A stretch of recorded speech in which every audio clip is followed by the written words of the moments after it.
guys, this is the last video for Learning Target 6. And you know what that means?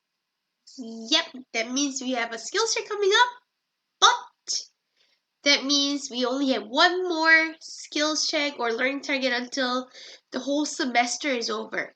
I just wanted to show you, first of all, I know I keep saying that we're going to do mixed shape. We're actually not doing mixed shape with regular class. But I wanted to show you how I summarize all the formulas into one little, piece of paper, and I'm gonna show you, of course, in class. So we have a rectangular prism with all that formulas, triangular prism, cylinder, square-based pyramid, and cone, and a sphere. So you'll have this when you take the skills check. It is open notes. I want to also show you like a few shapes that I have because we haven't had a chance to do it. So wait a minute, how do I do this? How do I make it so I get to only see it? I don't know. What is this? This is a triangular prism.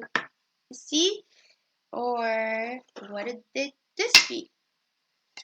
This is a triangular pyramid. Do you see the difference? They both have triangle base, but one is a prism because there are two triangles. This is a pyramid because it has a pointy top. See? Also a cylinder and a cone because they both have a circle base, but this prism or cylinder have two bases. Cone only has a pointy top. So that's that. And we have a sphere. So, good luck on the skills check, and please catch up with all your missing work. Good luck. Bye. Don't forget the units. They count.